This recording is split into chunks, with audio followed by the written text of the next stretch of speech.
We're happy to be here with you guys today.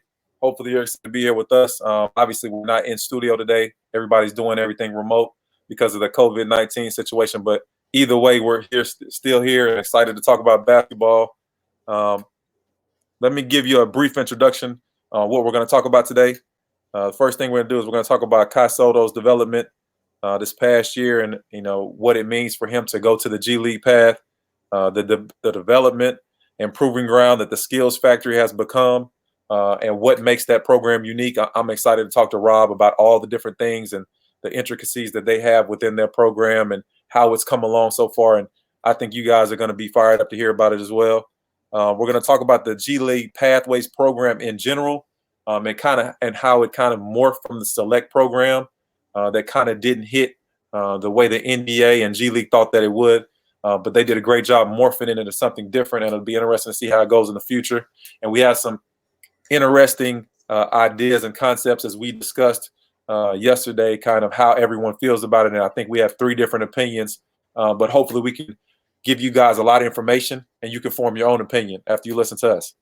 Some food for thought on Coach Rob's concept for NCAA player compensation, which I think is a terrific idea. And again, we'll play a little bit of devil's advocate of why it may and may not work, but the idea and the concept is phenomenal. Something has to be done. How we're going to do it and how it can be constructed fairly for everyone to do it is an issue for another day. But at least we're having ideas and food for thought on something that can be done to impact college athletics as it is today. And then the last thing is just the transfer portal in general. And the negative connotations in reference to men's basketball in the transfer portal. And I think you guys are going to be very interested to see that transfers in general for regular students and all across the board for athletics is similar, if not more, than men's basketball. But for whatever reason, and it'll be interesting to see if we touch on what our true hearts feel is the real reason that men's basketball is the one that's isolated and everyone discusses. All right, so let's just jump right in with Coach Johnson. Can you give us some thoughts on why Kai Soto decided to come to the Skills Factory? Just kind of give us his, beginner story. When people didn't know about him, how you found out about him, and why the Skills Factory ended up being a place that he was excited to come to.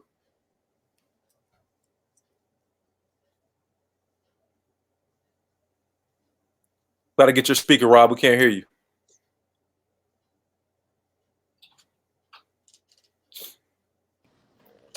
Can you hear me? Yes, I can. Okay. Yeah, I said obviously he's from the Philippines, so he didn't know too much about basketball in the States, but he had family here in Atlanta, so he was getting looked at by all the top programs, NBA Academy, Sierra Canyon, IMG, you name it, the who's, all the names. And I think, he really values family and being, close to his source. And he was even considering going to some high schools in the state, around the city. And, so we at first got word that he was interested in possibly going prep, and kind of just met with him and brought him to a practice just to see how he would fit in with the guys and what the chemistry would be like, and if it was a good fit on both sides. And I think we kind of hit it off that first day, and he could see himself in that situation. And I think what kind of made us unique is we had another kid who was 7'3", another 7'3" kid who signed in Missouri, who Kai was excited to practice and play against. So that kind of worked in our favor a little bit, and he made the decision, and luckily for all sides, it worked out. So as you see Kai come in the gym, like, how much information did you have on him? Had you seen video? Did you know how tall he was? It's funny because I know you get all kind of stories about all kind of guys, but I very seriously doubt that they're as good as Kai Soto when they walk in the gym. Yeah, so I actually heard about him in the summertime, that he was in Atlanta, and I just, I had the vision. I'm like, well, he's in Atlanta. I wonder what school he's going to go to. It would be cool to, imagine if he played with us, because our circuit is just a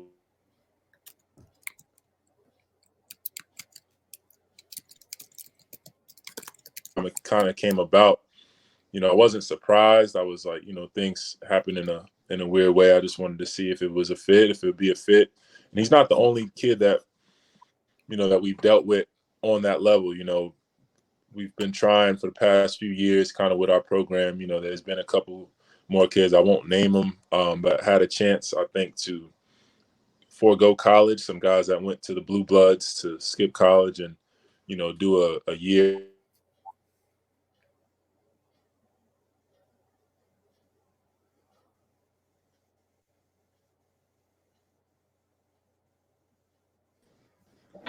I think we lost. Can you hear him? Can you guys hear me? Yeah, we got you. Yep. We got you.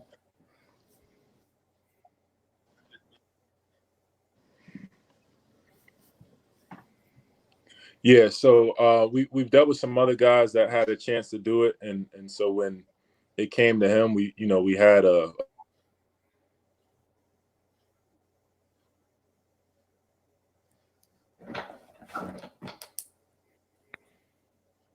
Looks like we lost Coach Rob for a second.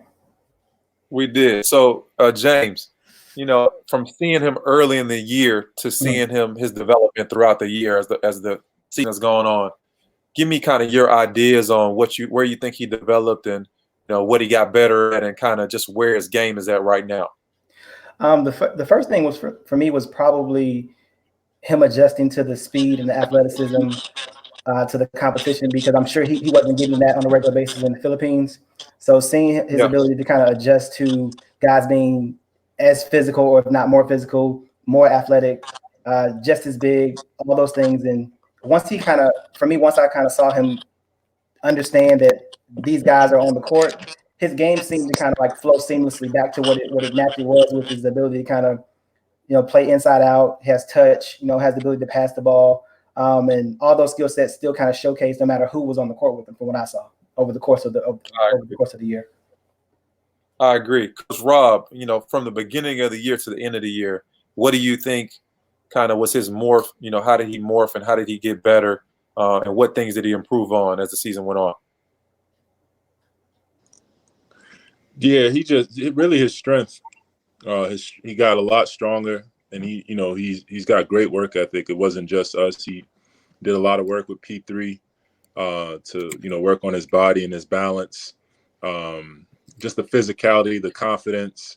He does a lot of skill work. He's the type of kid that works around the clock. So even when he's inside of our program, he's there for as long as he's there, and then when he leaves for the day, his work doesn't stop. So he continues to work, and you can kind of just see the confidence really grow for him, and him become comfortable in what we do.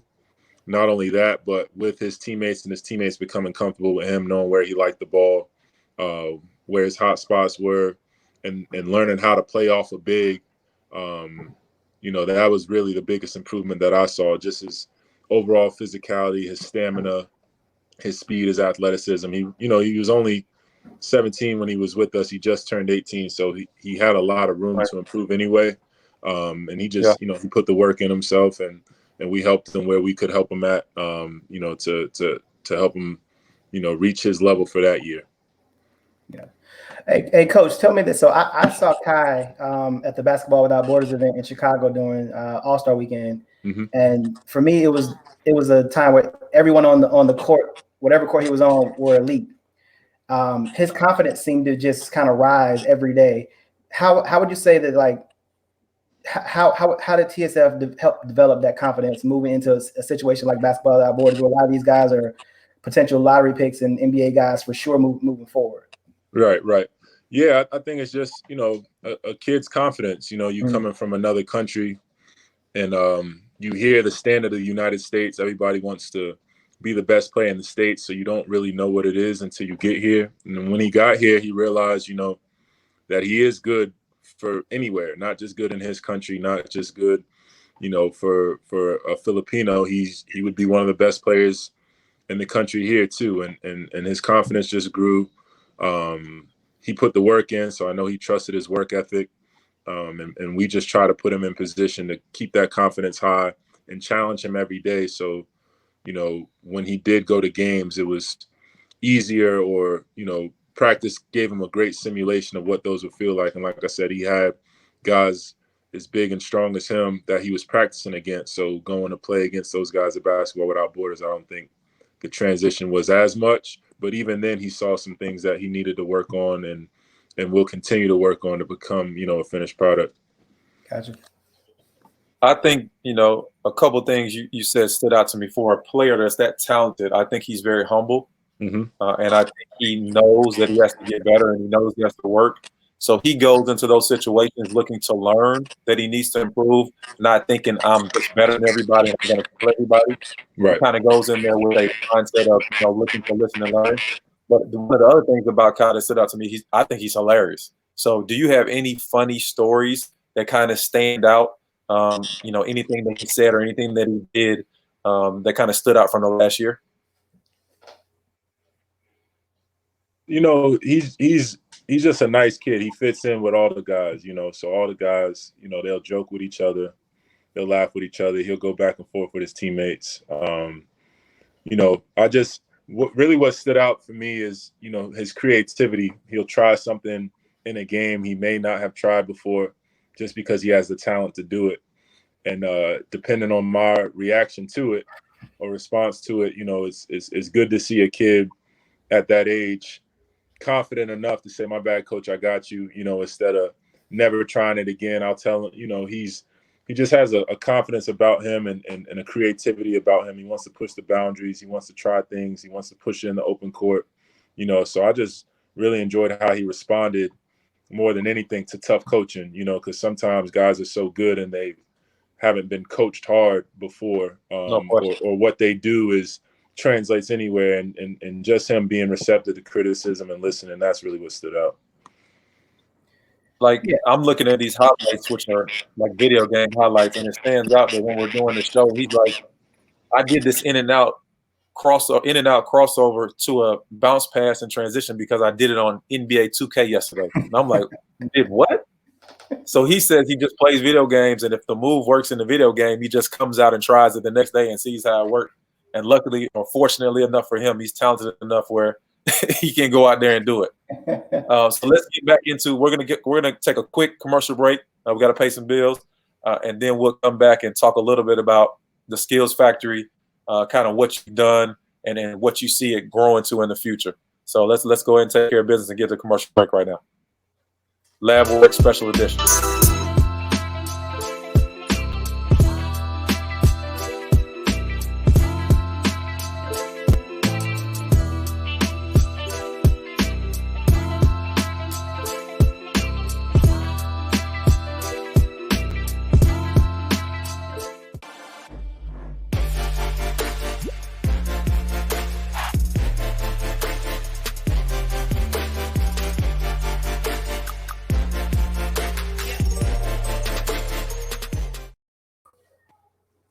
All right, LaBWork Special Edition back.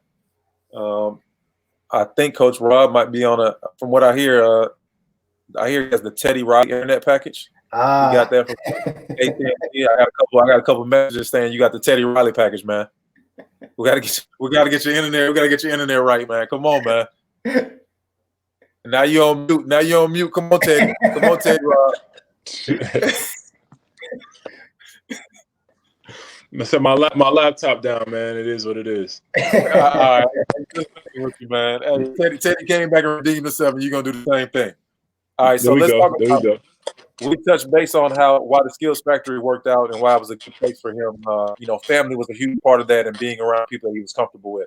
But what specifically in the program, as far as developmentally, did he, kind of feel like was a good fit for him? Kind of touch base about how the basketball conversation went. Yeah, so he's like, his position is unique because he's not a 5.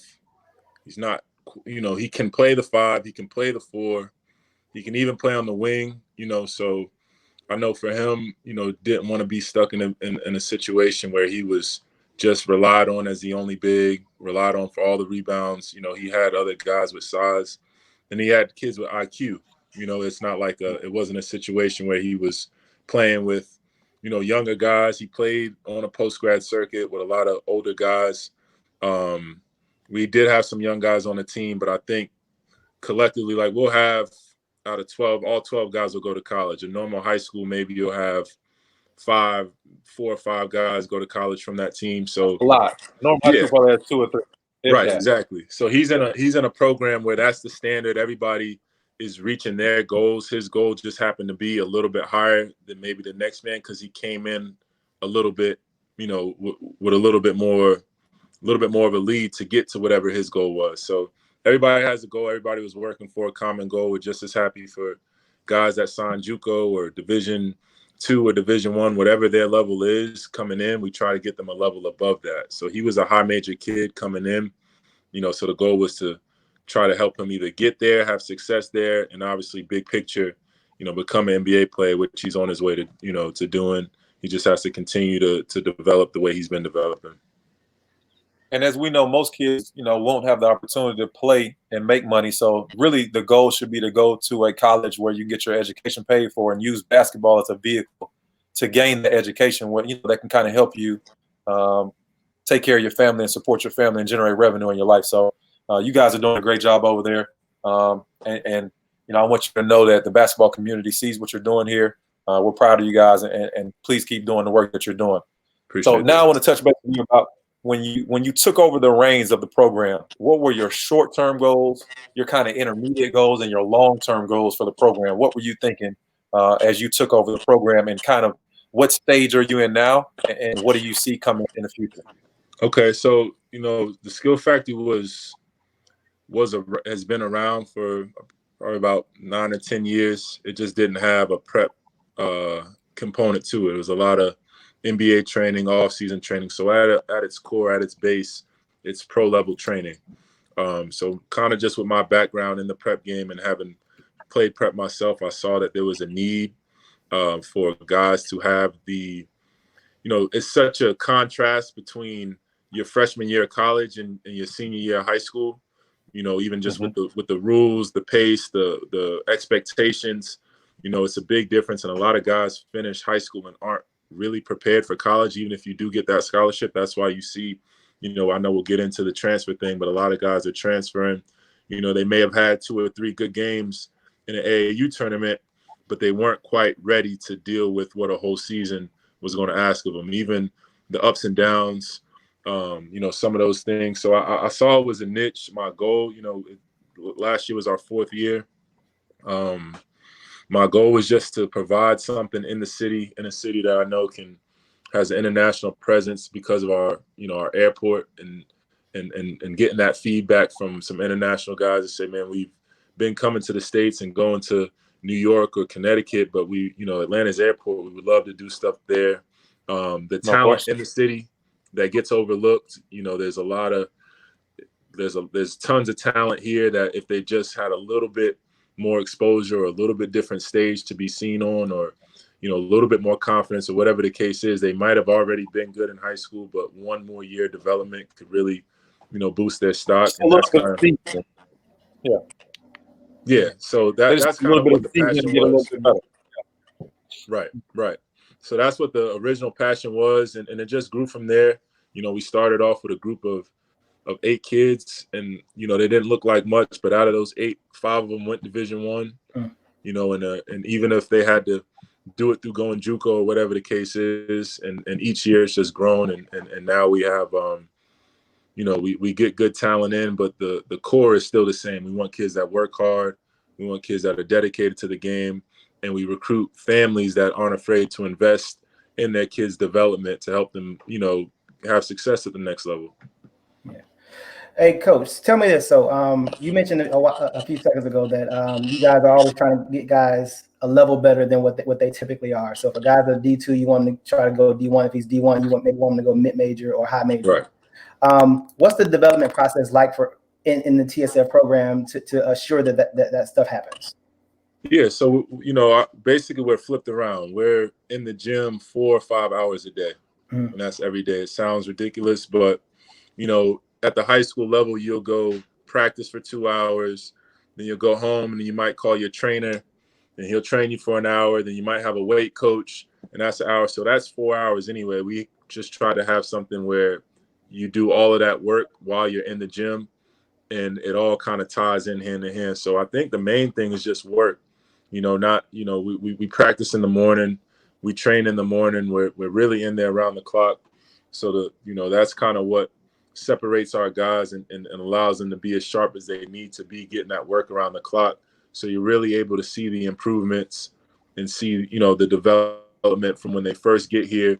Because a lot of times it's breaking down bad habits, replacing them with good habits, and then building on that. So just getting them used to what that workload is going to feel like at the next level. And once they start to fall in love with it and enjoy it, then really the progress is a lot to do with them. Gotcha. Coach, so as the young boys say, you kind of flexed on them this past week. You put up a little a montage of all the players that have come through the program so far, which, I think a lot of people in the business are missing out on what you can do on social media. So if you don't publicize and put that information out, to be honest with you, I didn't even know all those guys, and I'm from here. So Right. I think that you have to put the information out so people know what your program is doing. So kind of just talk to us a little bit about some guys that you've had past that have gone on and what they've done, and then also some guys that are on your roster now that we can look forward to, names that we need to know for the future, and kind of what you see as you're building. Yeah, absolutely. And it's funny, I'll say, but I haven't sent a player to Georgia Tech, Georgia State, UGA, the Georgia Southern, and it's not because those guys haven't been in the gym. It's just the fact that, when you do get that extra year and that little bit of development, you do get the exposure from schools from around the country. So some of the guys I had Isaiah Niawe, he just signed with Texas Tech. Agwuk Arap, he's at San Diego State. Eric Lovett, he played at Jonesboro, was on the team with MJ Walker. He averaged 10 a game last year at FIU. Nick Fleming, who committed to UNLV, he played at North Cobb Christian. Some of the guys, in the past, Taj Eady, he's at USC now. Kobe Jeffries last year signed to UAB at the semester. So I'd have to really take a look at it because sometimes I forget. And that's just the D1 guys. Yeah. And I always like to say, like, if you go Division I, Division II, JUCO, I don't try to show love to guys just that play at a high level. It's just, you only have so much room. But I think it's probably been 40, 45 kids total in the last 4 years. Each year, I know one year I sent 21 kids to school. Mark Freeman's at Tennessee State. We got Tyler Millen at Middle Tennessee, Tony Johnson at Central Florida. Had a kid at Memphis, kid at VCU, kid at Albany. So just trying to find good fits for guys and build relationships with coaches. So what? Most important thing is the good fit. So, I think a lot of people get caught up in trying to go to the highest level, and you said it a couple times. It's really about your particular fit and where you're going to have success and actually enjoy your career versus trying to go to the highest level possible. Absolutely. And people don't realize, I don't think guys go to school wanting to transfer. And this is coming from somebody who went Division I and transferred. I wish I could have stayed, at the school I was at with the friends that I came in with, and the relationships I developed. But sometimes things change or, things don't go your way or whatever the case, or there's something you could have done better. But you don't want to transfer. So really, I would like for guys that come through my program to be at a spot that they can build and grow and develop into the role that the coach has for them, and then have enough relationship with that coach, so we can hold each other accountable. If my guys aren't doing what you thought they were supposed to do before they got there, you should be able to pick the phone up and call me. If they feel like they are doing everything they need to do and it's just not working out, I should be able to do the same, pick the phone up and call, and not tell coaches what to do, but just ask, hey, what's going on? Is there anything else that you want me to relay or what my guys can do? And if it doesn't work out, then you look for a different situation. But I've, built relationships with coaches. It started off, it doesn't matter what level the coach is. I just like to build those relationships and send guys to spots. And if they take care of them, they do a great job, then they're first on the radar for me to send more guys there. So there's some even sometimes somebody may recruit somebody really, really well and done everything they could to get that guy, and they were on him the most, and they end up going somewhere else. But the way they react to either getting them or not getting them, I keep them in mind for the next guy, and just, it's all about people. It's all about relationships and making sure these kids is taken care of. There goes the flex right there. I love to see that. That's a nice looking list right there. It really is. Kudos to you and your program. Can you touch base with us about the alums from the TSF program? And I don't think people fully understand that it's a lot of trainers as well who work with a lot of pro guys. So can you talk about the alums of coaches and trainers and what guys have gone on to do that kind of through the TSF pipeline? So now that you have connections and tentacles in a lot of different areas that you can touch and reach.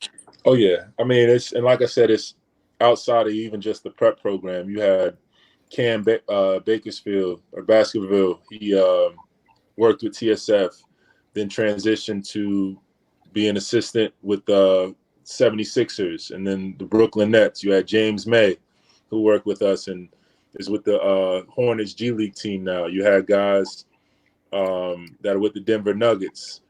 So a lot of pro personnel, a lot of guys come in and, who are former overseas coaches or whatever the case is. It's just really a basketball hub, where you can come in the gym. In the summertime, we do pro runs and things of that sort, and just networking and building. And as that goes on and we have more people come through our program and appreciate the quality of the training and then just the professionalism all the way around, we just continue to build on that. And, and as the game grows, it grows organically instead of, trying to be in a hurry to get somewhere. It's just, whenever the time is right, and we keep it moving like that.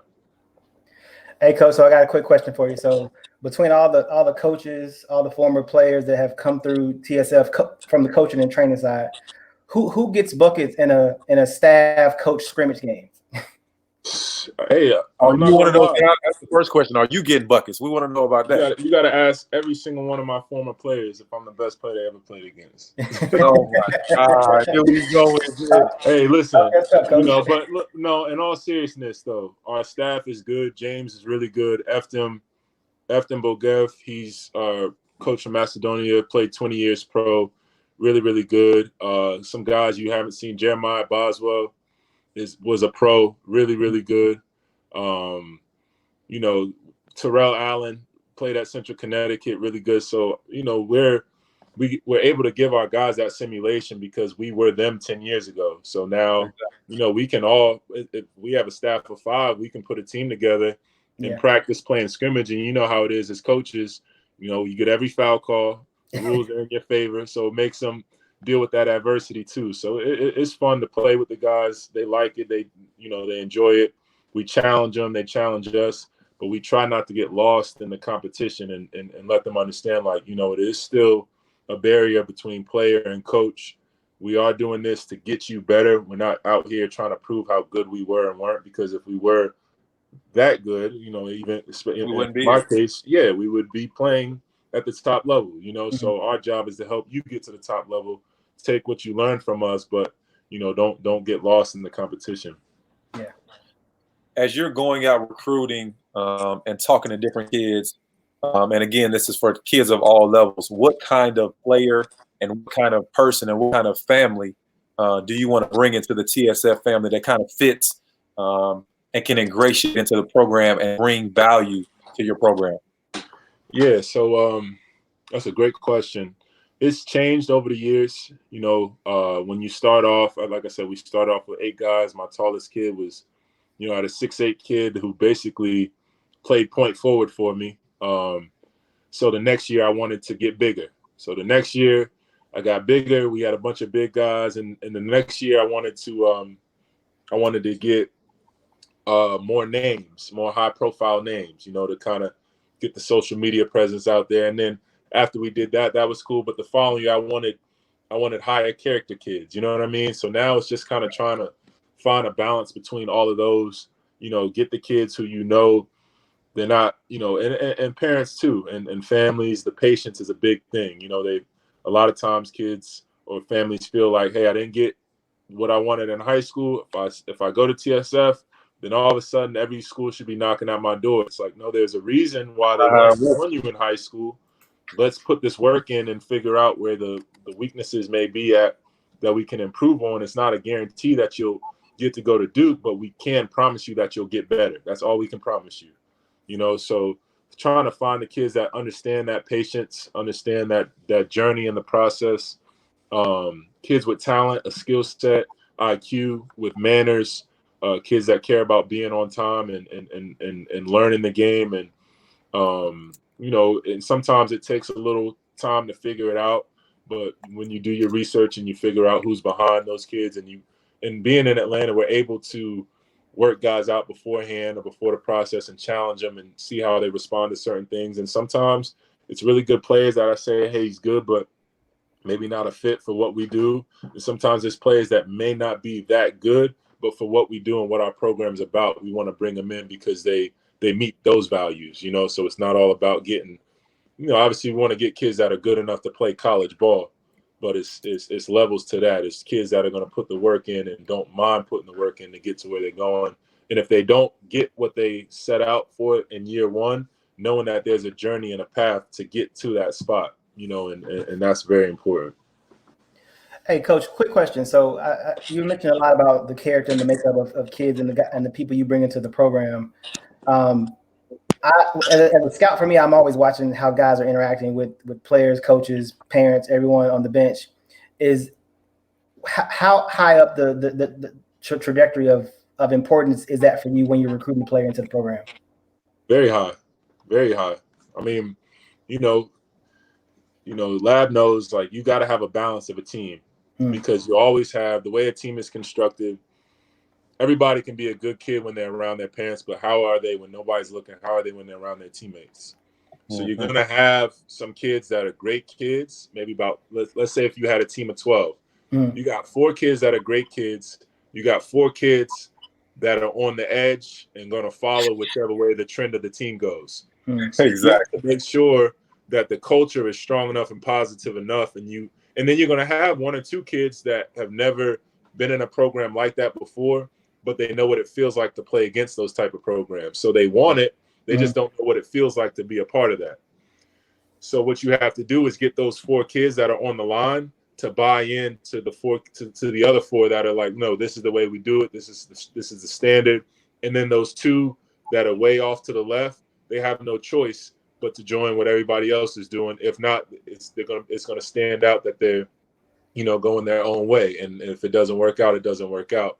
So just trying to find the balance of, you know, letting them know, like, certain things that they don't feel like it's cool. It's cool to talk on defense. It's cool to talk to your teammates and encourage them. It's cool to stand up on the bench and wave a towel and cheer and things like that. That's cool to do because it may not feel cool in the moment, but from those people that are at the games, watching in the stands, things of that sort, they're like, man, that program has their stuff together, you know, and that team is a good team and that's attractive. So just letting them know, like, that's how if people want to come and recruit your program, then you'll end up getting looks. If you're a program that, you know, it looks disorganized or disconnected, colleges aren't going to want players from that program to join their program. Gotcha. Great insight on program building. And like you touched on at the end, college coaches are strategically looking to bring in kids that will build their culture. They're not trying to bring in bad kids with a lot of talent because you can find talented kids that are good kids that are going to add value every single day. A kid with a lot of talent but a bad attitude and bad character will lose you games every single day. But good kids with good culture will win you games every single day, and college coaches know that, so they're looking exactly for what you just said. All right, we got to go to a quick commercial break, pay some bills. We're here with SUV TV, LaBWork. We got some good information coming up. Looking forward to getting back to the show.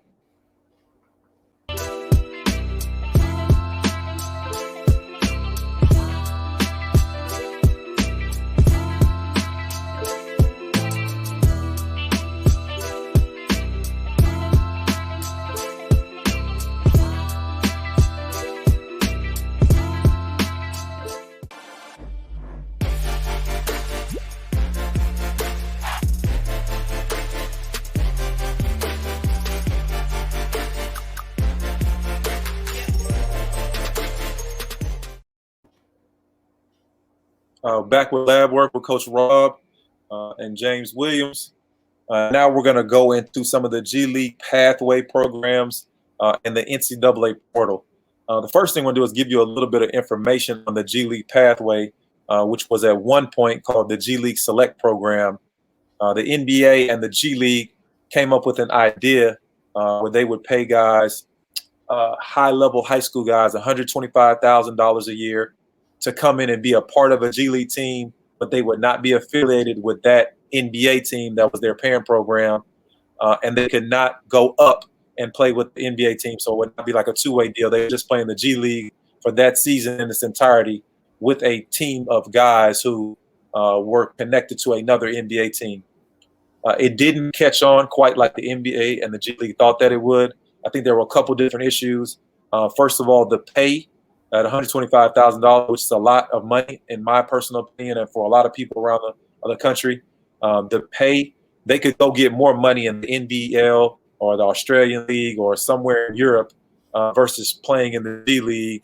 Then also the travel, the grind of playing 50 games, flying commercially, a lot of 5 a.m. wake-up calls, playing against grown men who are hungry and angry that you're even in the league and think that you're could potentially be taking a spot from them, and this is how they're feeding their family. And then also just the fact that you would be with the team but not be affiliated with their parent program. So would you truly invest and develop in them, knowing that you could possibly lose them to the draft the next year? So those issues are kind of why we have morphed into what is known as now the G League. What's the exact name, guys? Do you know the exact name of what it is now? I think it's called the G League Pathway Program, if I'm not mistaken. I think we're right on that. So we'll try to give you as much information that we can on the G League Pathway Program, but there are a lot of gaps that we can't quite fill in. We'll just give you what we have. So now we know they have 4 guys that are signed up. The first guy was Jalen Green, who everyone knows was signed for upwards of $500,000. No one knows that exact figure, but it's in that range. Isaiah Todd was the second guy. And it's pretty well known that he did not get that type of money, but so we're assuming it's in between 125 and the 500. And then the third guy is Dayshawn Nix.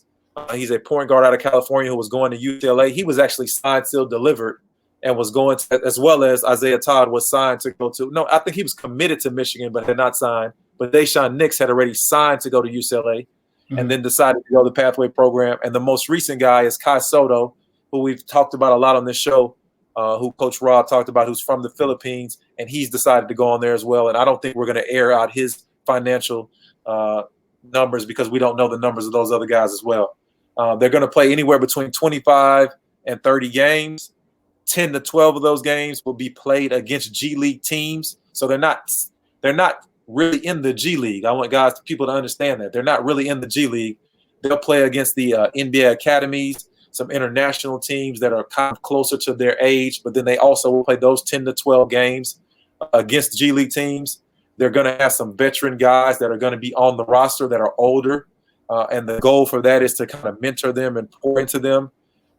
It's been thrown around that the team will be based out of Los Angeles, California, which is interesting because they have 2 California guys that are on the team. And then they will be coached by the name that we've heard most consistently, and I don't know if this is signed, still delivered, is Sam Mitchell, who was most recently at Memphis, also coached the Timberwolves, is a local guy who a lot of people know from on TV. Is there any other information outside of what I've just given that you guys would like to add to just the information piece on what the G League Pathway team is all about? From what I understand, you've pretty much hit it on the head based on the information that's been put out. I have been in contact with Rod Strickland, who's kind of under Sharif Abdul-Rahim as far as recruiting and managing the program, and he's pretty much kind of highlighted the same things that you just presented. That it'll be upwards of 30 games at most, and they'll compete against the NBA academies primarily because those kids are typically probably not the same level, but same age, and most of those guys will have the potential to play professionally in their respective countries if they're not going to come over here and go to college in the States. So those things are accurate. And I've heard the same thing about they'll probably be based out of LA. I've heard that it may be the Mamba Academy in LA is what I'm hearing. That's where they'll. Now just the Sports Academy. It's no longer the Mamba Academy, unfortunately. They took its name off. Gotcha. I gotcha. Okay. Yeah, but so that's what I've heard. And I know they're still, from what I understand, they're still trying to get a couple of more guys as well, is what I heard as well. So Anything that you want to add to that, Rob? Come on, Teddy Riley, hit the mute button. That's the host. That's the host. That's the host had me muted. Nah, but I'm still learning. I'm still learning. Okay. I'm still learning. Okay. See how it unfolds. You know, I'm kind of just, you know, sitting back from afar and just watching how everything unfolds. Okay. So let's first, James, can you touch base and give some people some knowledge on the premier guy so far and the first guy who did it kind of popularize the idea, Jalen Green out of California, what you've seen out of him and what you think about him as a player? A lot. So I've seen Jalen Green probably about a dozen times over the past 2 years. He's got great positional size for a two guard, about 6'5", 6'6". He's long, athletic. He can shoot the ball off the dribble. He's got a good feel to play a little combo as well. Probably needs to put on a little weight, but athletically and his ability to make big shots, he was arguably the best player in the country, depending on who you asked. He was a 1A, a 1B, or 1C, depending on who you asked, between him, Evan Mobley, and the kid who's going to Oklahoma State, Cade Cunningham. And so he was the ideal get because he was so premier in the class. And I think that he was on everybody's draft boards for the 2021 class anyway. So he's a good get. Okay. No question. I think, you know, a lot of things you just said. He's so athletic. Mm-hmm. You can see his athleticism in some of the highlights here. He has a little bit of flair to his game. He can make shots off the dribble. He can actually, I think he's an underrated passer, compete and he'll defend. I think he's really good, and he'll be for sure a lock lottery pick. And it'll be interesting to see how he develops. Yeah. Because I would have liked to see him go to college, but you know we'll get in that a little bit later. Isaiah Todd is the next guy. 6'9" forward, can shoot it. Highly ranked as he was younger. Freshman, he was #1 freshman in the country, and he hasn't really. I wouldn't say he's dropped because he's still in the top 10. But a lot of guys kind of caught up to him. Mm-hmm. And Rob, I'm not sure if you've seen him, but if you've seen him, can you comment on him? If not, we'll let James talk about Isaiah Todd as well. Got me. Can you hear me? Yeah, I can hear you. Yeah, I've seen clips of him. I haven't seen him live, so I can't really speak on him. I know he's got good size, but like you said, I'll be interested to see how these guys deal with the physical part, you know, because the G League is like JUCO, you know, for NBA level. So I just want to see these guys, especially if they're all on the same team together. It's not like it's one on a veteran team, you know, all on the same team. Just how they compete physically. I'll be tuned in. Yeah. Okay. And then James, go ahead and let's talk about Daishen Nix. I don't know how much you've seen him, but just give people a little bit of feel of what kind of player he is.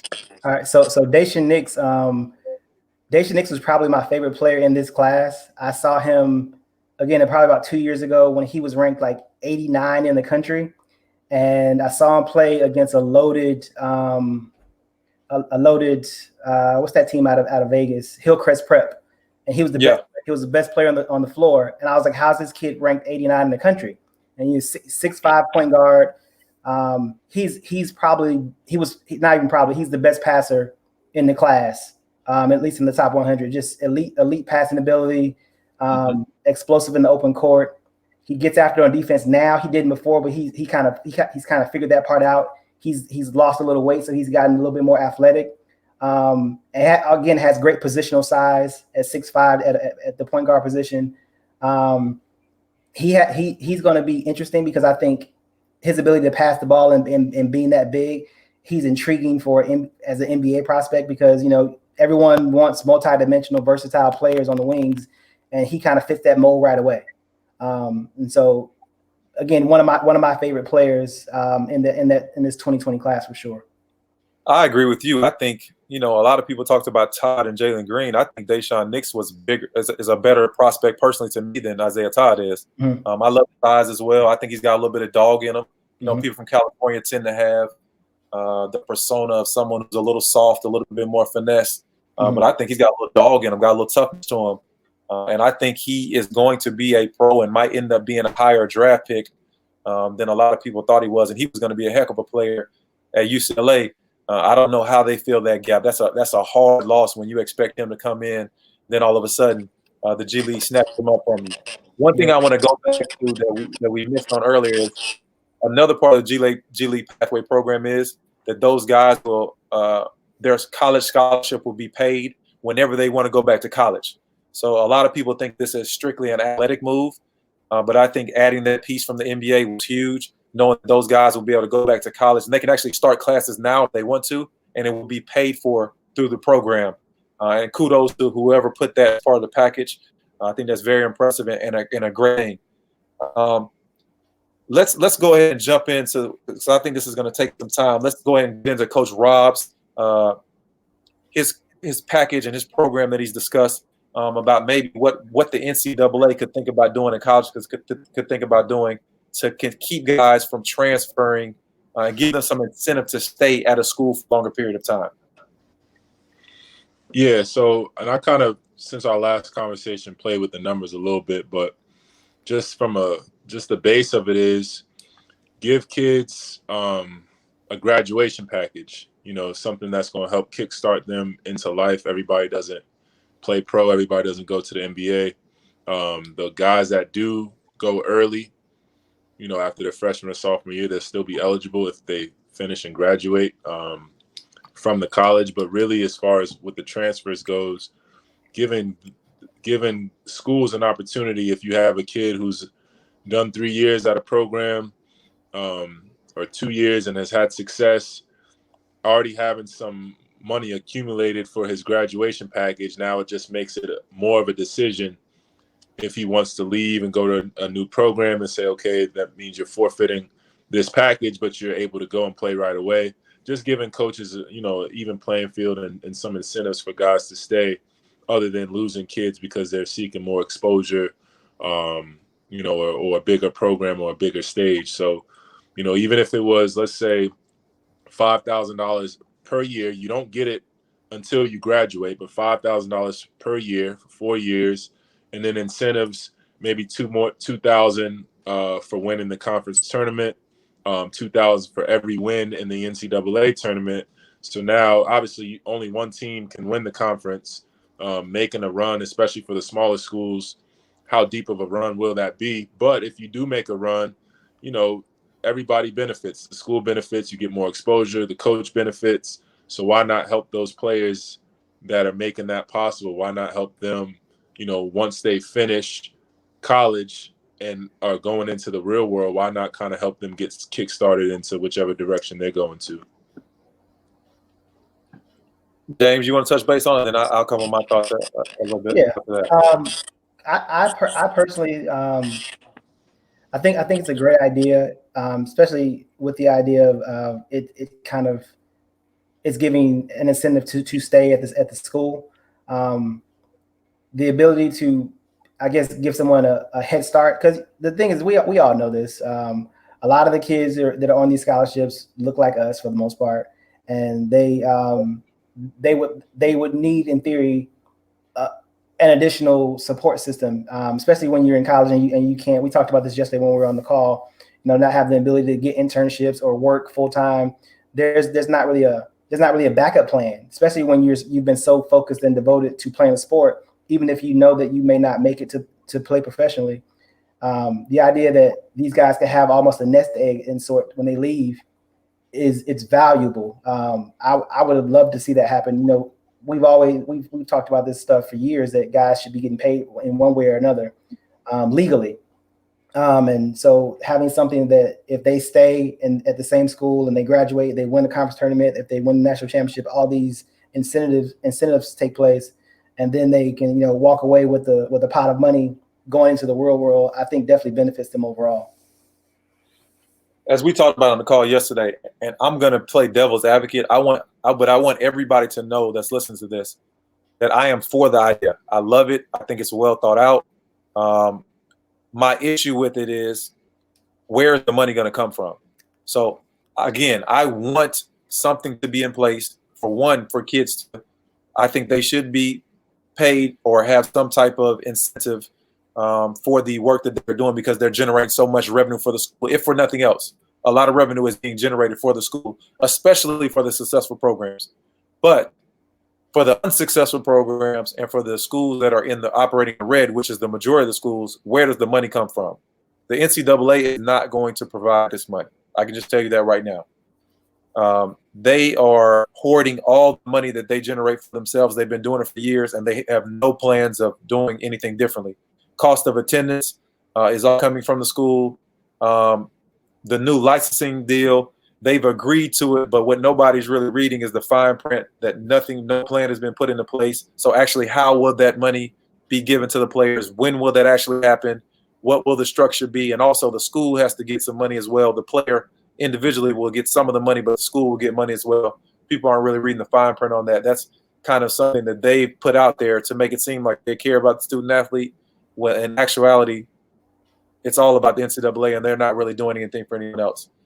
I just read a story today. The athletic director who's going from Boston College to UCLA, I don't know if you guys seen this. He's a young black man. He's going to be 40 years old. He hasn't even turned 40 yet. Wow. He's a rising star in the business. And he's been brought in because he's great at fundraising. UCLA, I would venture to say that both of you guys consider them a blue blood program. You all would assume that the athletic program makes tons of money, and that money is no issue for the program. They can do anything they want to do. If they heard this program that Rob so eloquently put together that I think is terrific, that they would have no issue doing that. That right or wrong, would you guys agree or disagree that UCLA should be able to handle that with no problem? I would agree. So UCLA brought this guy in. Let me tell you why he got the job. Because last year alone, the 2019, 2020 year, they are $19 million in the hole for the athletic program, just for the 19-20 year. That's not talking about any past money that they owe. Just for 19-20, they are $19 million in the hole. So the facts are most schools operate in the red, and even though the large football programs especially, so like the Big Ten programs, the SEC programs, they pack the stadiums with 100,000 people, and those are the programs that are probably operating in the black or much closer in the black. Everyone else, which is the majority, is operating in the red. They're losing money. So even doing the simple things like cost of attendance, unlimited meals to student athletes, those things have put them where they're in a situation where they can't afford to give any more money. So my devil's advocate for the idea, even though I love it, is where does the money come from? How do the schools do it? So again, I want to make sure everybody understands. I think something needs to be done. I would love to see the guys get paid, but where does the money come from? That's a good question. Like we said on the call, it's there's a lot of sponsorship money, shoe money, obviously ticket sales and things like that. And if a team is in the red, I don't think it should be on each school individually. I think the NCAA should kind of have an incentive package to where each school from every program contributes to the pot. So if Alabama football makes X amount of money, that money shouldn't only go to Alabama. It should go under the NCAA, and it spreads out to Alabama State, Alabama A&M, whatever the case is, for that program. So just kind of having a pot for it. And then, I don't know where the money comes from, but if a coach, I know with Dabo Swinney, he won the Final Four, it's a $500,000 raise, and the national championship is a $750,000 bonus. With the same place that bonus money is coming from, figure out how to, put something in the pockets of the guys that are actually on that field or on that court performing and doing the things. And like I said, it doesn't have to be millions of dollars, but just something to kickstart the ones who aren't going to play professionally after, that need a little bit of head start for the real world, who, like James said, didn't have the opportunity to intern for however many hours over the summer or, work a full-time job and get in with this guy or that guy, kind of just giving just a little bit of something, and working with the numbers so that they make sense, not all dependent on from one program, but giving the guys that do complete those 4 years and graduate. Now, it's not for everybody, just the ones that complete the 4 and graduate, Yep. Giving them a little bit of severance package, for their time at the school. I love the idea, and I think we might have to come back because I think we could talk about this all day. Unfortunately, we got to get through one more topic, but that is a terrific idea, something that I hope gets floated out there to the ears and the eyes and the decision makers that can actually do something about it. And I want you to know that I really, really appreciate the idea and enjoy talking about it. So now let's get into the transfer portal. So I just want to give you guys, before we discuss the transfer portal, because and I would think that you guys agree that men's basketball takes all the heat. Anytime you see any article on ESPN.com about transfers, all they talk about men's basketball, men's basketball, men's basketball. And why is it that men's basketball gets all the heat? In the transfer portal, the numbers are as follows. Football has 4,103 transfers. 4,103 guys transferring. Nobody ever talks about football transfers ever. The second on the list is baseball. They have 1,871 people are transferring. Third on the list, men's track and field, 1,812. Then you finally get to men's basketball. We're number 4. Number 4. All you ever hear about is men's basketball. Number 4, 1,699. So again, football has 4,103. Men's basketball has 1,699. Then you have women's track, who is 30 slots lower, 1,667. Then you have women's soccer, who I bet nobody would have ever guessed is 1,031. Women's basketball is almost right at 1,000. So to me, these numbers are staggering. And what it shows is, I'll give you a couple more facts real quick so I can let you guys comment while we have time. 38% of regular students transfer. 38% just regular students in the general population that don't play sports transfer. For student athletes, the number is only 39%. So what that tells me is kids who are 18 to 22, they just transfer. They're young, they're indecisive, they make quick decisions, they change their mind, they want to do different things, they don't like it here, they just leave and go to another place, and that's kind of the culture. And again, that's a whole nother show, the culture of the way we're raising our kids now. Having those numbers, let's let Coach Rob go first, and then we'll let James finish up on your ideas on the transfer portal. And then hearing those numbers, any thoughts that pop into your head. And we got about a minute and a half for you, Rob. We got about a minute and a half for James. Yeah, I mean, the biggest thing I would say, obviously football has a lot more players on their roster than the basketball roster. So the numbers are going to be skewed a little bit on that side. But like you said, it's a lot of factors that go into it. People transfer for different reasons. If your goal is to play professionally or even just to have a good college career and shoot, look at what's the quarterback from LSU, the number 1 pick, Joe Burrow. He was at Ohio State 3rd string. He had to make a move for himself to put himself in a better position. So it's not a bad thing to transfer. I just think guys need to do a little bit more research before they pick a program and more research on the coach, and then have somebody on their side that can hold that coach accountable and that relationship accountable. And sometimes it just doesn't work out, which is fine. But the more accountable each person or adult, and kid can hold each other, I think the better it'll be moving forward, just having a game plan and not wanting that instant success. Because, sometimes that's what it comes down to. People think that it should just be easy, and it's really not. James, let me go. You get a quick 30-minute snippet, and we'll go ahead and close out the show. Yeah, so quick for me, it's the thing that most of the time, this is the first real life-altering decision any of these kids have made, right? So you got to think about it. So these kids are, in theory, this generation of kids have probably been a little bit more sheltered and protected by people. So their first decision that they get to make on their own is, where do I go to college? And are they giving it a full, thorough investigation of what the program's like, what the school's like? And based on the numbers, like you said, they're kind of even across the board, whether it's average students who are just going to go to school or athletes. So most of the time, these kids are typically just making a poor choice, which you'd expect from an 18 to 22-year-old, like you said. So it's just one of those things that we probably need to do a better job of, like, shifting them or guiding them better so they can make proper decisions, so these things don't happen so swiftly. I agree. We had a great time on NBA on LaBWork today. Talked about a lot of different issues. And again, I think we can do about 2 or 3 more shows, spinoffs on what we talked about today. I really enjoyed you guys coming on. Hopefully, you guys enjoyed the experience as well. Signing off. Talk to you guys later. LaBWork, SUV TV. Take care, guys.